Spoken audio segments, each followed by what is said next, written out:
Hello everyone, my name is Stephen Redman and welcome to another episode of Pastor's Library. This is the channel where we discuss everything to do with theology, theology books, things that might be on a reading list for a seminary course or for bachelor's or master's degrees in biblical theology or biblical studies. Whatever it is, maybe you've just seen the books on a shelf somewhere, maybe in your own pastor's office or perhaps on a bookshelf in a bookshop. Whatever it is, we're here to answer your questions and hopefully shed a little bit of light on some interesting volumes that may help you. Just to say today, if you like what we have to say, please leave us a thumbs up on YouTube. And if you haven't already done, why not subscribe and click on the bell? Subscription will just help the channel get promoted and it costs you nothing. With clicking on the bell, make sure that you're notified when we release another episode. So today I want to talk about a couple of books that are clearly of a massive impact to undergraduates, to people studying at all levels. And they are the books Exploring the New Testament, volumes 1 and 2. This couple of books were published in the UK in 2001 for volume 1 and 2002 for volume 2. And I've had these on my bookshelf for 10, 11, 12, 13 years probably. And I found them very useful and they're regularly thumbed through. They are intended to be at a more introductory level, but we all need that sometimes, don't we? Well, I recently discovered that these have been updated. Here I have the new 3rd editions. There you go. And these books have been updated approximately every 10 years. So 2001, 2002, 2011, 2021. Amazingly, they're written by the same set of people. So Volume 1, The Gospels and Acts, is written by David Wenham and Steve Walton. The original one was 2. The Volume 2 is written by Howard Marshall, Stephen Travis and Ian Paul, even though Howard Marshall died, I think, in about 2005-ish, something like that. Massive loss to the theological world, but a great thinker all the same. Now, that just tells us that his work has remained in the volumes, but these volumes are quite massively updated. The font size on every page is a little bit bigger than you'd normally expect. The original one was 2, so the increase in number of pages, I would suggest to you, is the content increasing rather than the font size. So the first part is about the Gospels and the Acts. And this has grown from version 1 to version 3, 302 pages to 364, a growth of 20%.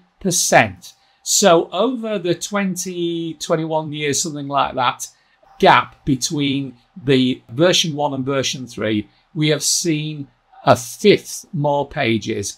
And that is very indicative of some good work and some excellent editing that's gone into it. So what does a book like this offer you? Well, it has some tables. It has very, very clear layout. It has got a list of abbreviations. It's got good indexing.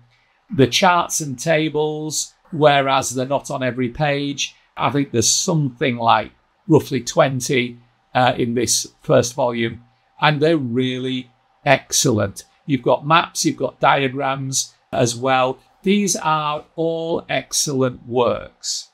So what else will you get in here? Well, you get a section on the historical context of Jesus and the New Testament. You get a section on Judaism in the 1st century in Palestine. You get a section on what are the Gospels, a section on where did the Gospels come from, understanding the Gospels, and then you move on to the quest for the historical Jesus, the life of Jesus in the light of history, the teaching and aims of Jesus. And then you go into the four Gospels, into Mark, Matthew, Luke, and John. Note the order they've chosen to give them in. And then a section on the Acts of the Apostles. Great glossary at the end, followed by the full index. In addition to the detail of the examples I've given you of what's dealt with, you have sections that say, what do you think? Sections called Digging Deeper. For example, on this page, the What Do You Think talks about Augustine's interpretation of the Good Samaritan parable. And after spending a couple of pages explaining to us that parables are simple stories with usually just one point, it then gives us Augustine's interpretation, which is quite complex and very much with the benefit of hindsight. They ask you to consider, what do you think of his interpretation? And why might you doubt it? And that's just a simple way of getting you to analyse what someone else has written about the parable that might actually slightly detract from what the parable was meant to say in the first place. In the section on the teaching of Jesus, there is another one of these What Do You Thinks entitled Jesus and Scripture. And it's basically a list of everywhere where Jesus says, it is written. And it asks you to consider these words and ask yourself, what picture does it give you of the role of the Old Testament in the New Testament? Very, very good question. These questions are insightful questions, the sort of questions you should be asking yourself about your New Testament at undergraduate level. To be honest, some of these questions, they're very good for house groups. There is, for example, a really good diagram showing us what the word chiasm means. And it's 4 lines of text with this simple diagram. And after reading that, you needn't have to go chiasm anymore, indicating that you know what it means, because you will actually know what it means. And then, of course, you'll be able to use the word in normal English sentences, bemusing those who are listening to you. Just a use of irony there. And there is another box in here talking about Mark's use of irony. The second volume has 3 different authors, but the same authors as the first edition. So this is by Howard Marshall, Stephen Travis, and Ian Paul. Ian Paul's a bit of an expert on the book of Revelation, and a man who is sticking his head above the parapet at the moment in the Church of England. All I can say is God bless him. So the same is true of this book, except it's grown from 336 to 390 pages, a growth of 16%. Again, it's been published in 2021. Both of these books, by the way, I picked up for £14 English each, which tells you why they are so popular with students, because these are very competitively priced, even in the UK.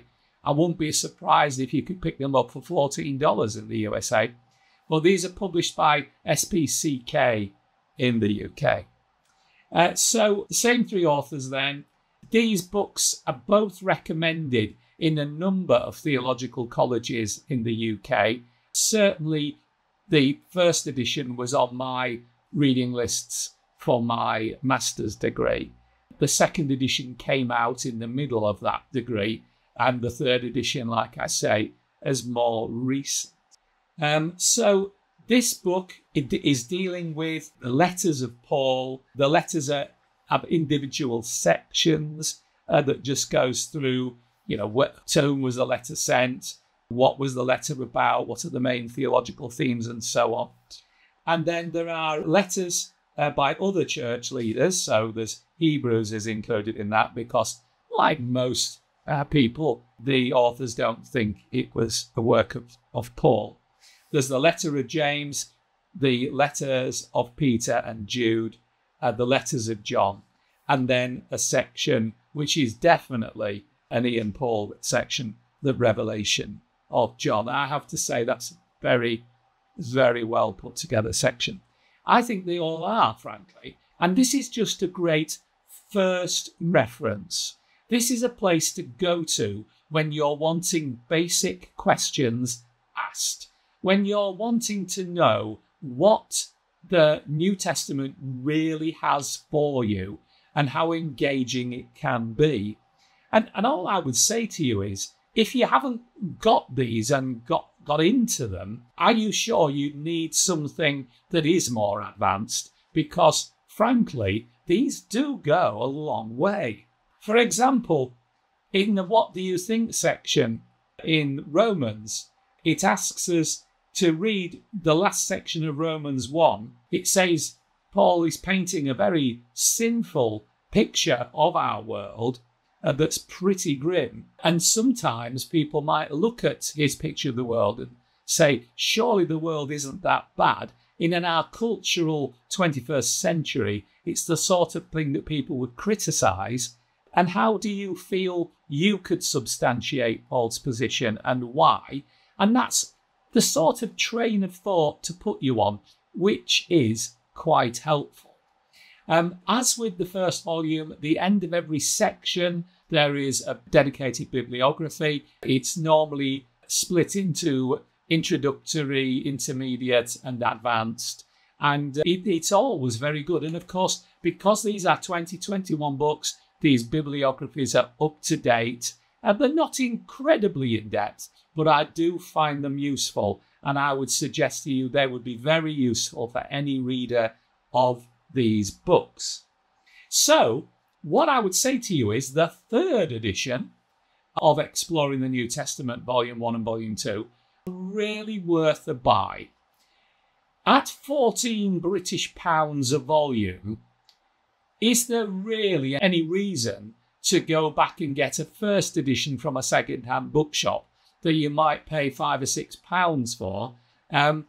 If you're very, very tight on budget, yes, because the first edition I have definitely found to be useful.